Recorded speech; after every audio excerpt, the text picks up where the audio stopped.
Hello, guys, and welcome. A little bit of breaking news that happened within the last hour, and that is that it looks like Manchester City have now agreed a deal to sign Jose Gvardiol from RB Leipzig. The fee will be roughly around about £90 million.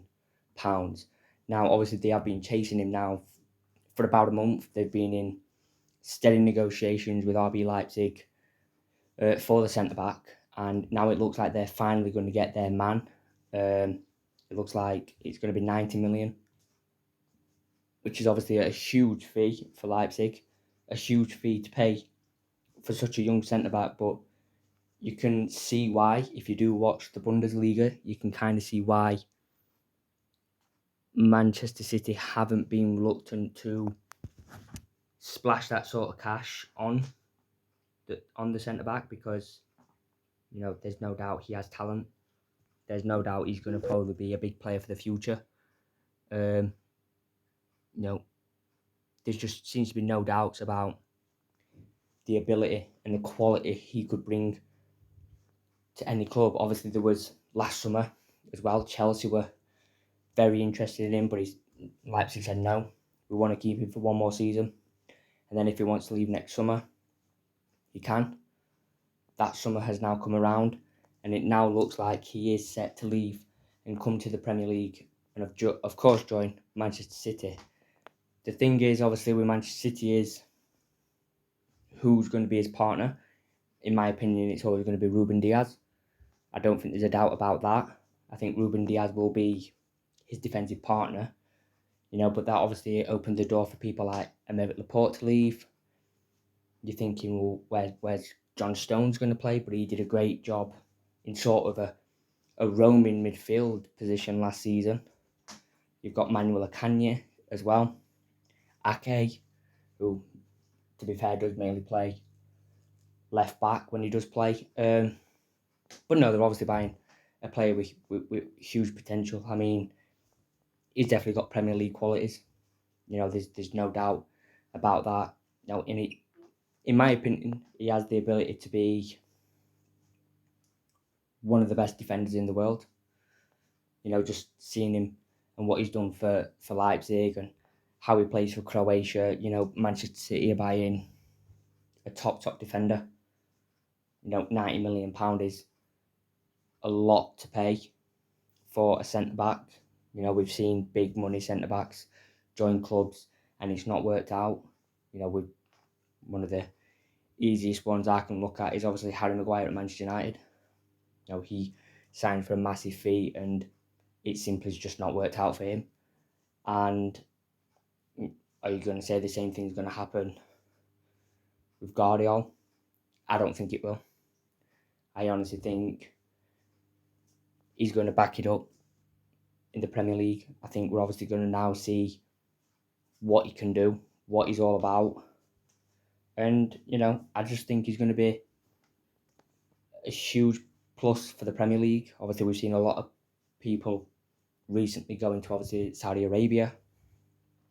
But Manchester City have been the only team interested in gvardiol.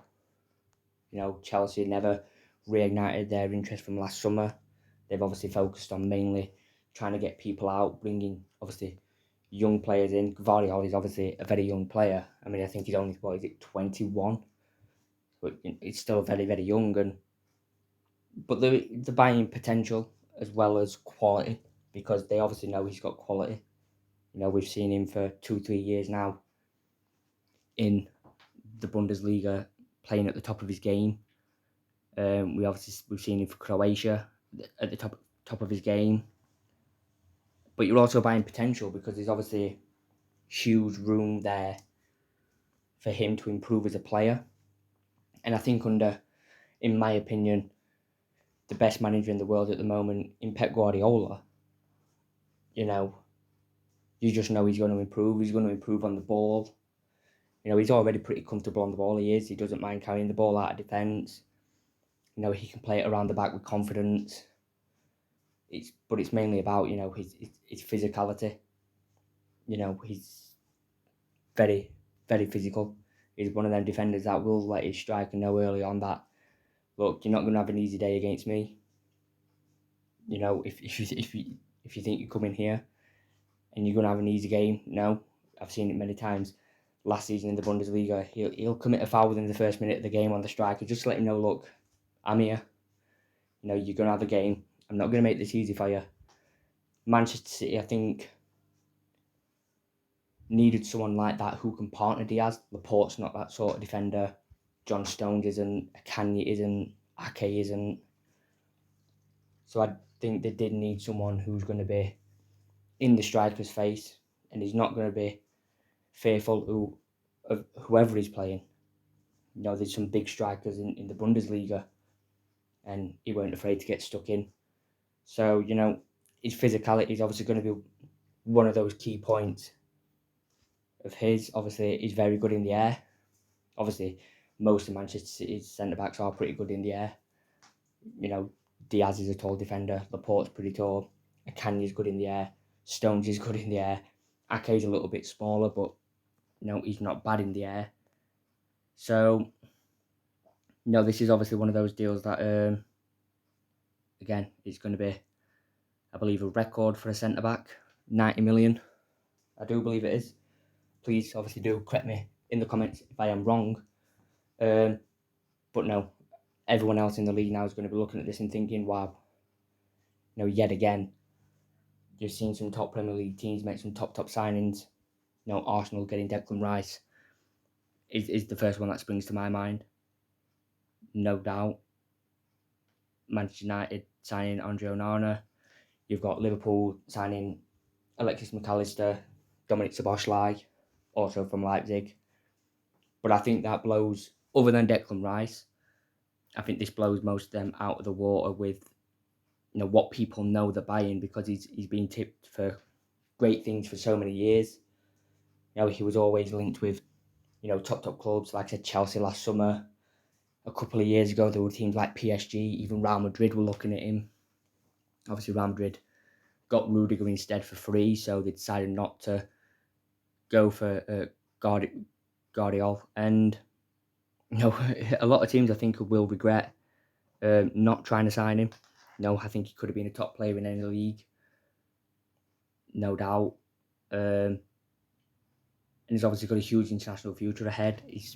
It definitely looks like the sort of player to be that, maybe not immediately for Croatia, but in a couple of years, 4 or 5 years, I think he will be captain of Croatia. He just has that about him. He looks like one of those sort of centre-backs that will know how to lead. You know, he does remind me a lot of Ruben Diaz in some ways, you know. He's not afraid to get stuck in. He's great in the air. They have that leadership trait, no doubt about it. You know, you've seen Ruben Diaz from Manchester City. He's a leader. gvardiol can be the same as Diaz in that mould, as he can be a leader. Like I said, maybe not straight away for Croatia, but in maybe 4 or 5 years, I wouldn't be surprised if he was captain of Croatia. And, you know, this is just one of those deals that you look at and you think, you know, I wish you were at my team, honestly. I'm a Manchester United fan, and, you know, if we were going to buy a centre-back, I would have said gvardiol would have been probably my top target as a centre-back. No question. You know, him with Martinez would have been great, but now instead we're going to have to see probably Diaz and gvardiol, because, you know, Ruben Diaz is not going to get dropped. You know, I think he's too important to Manchester City. Obviously, it looks like Laporte could even leave the club. You know, he has been told he can leave Manchester City, look for another club. I can't see him really get over Kanye. John Stones is not for sale. Ake's just signed a new contract. So I think the only person he'll be coming in to replace will be Laporte, which, you know, makes sense. Laporte, over the last,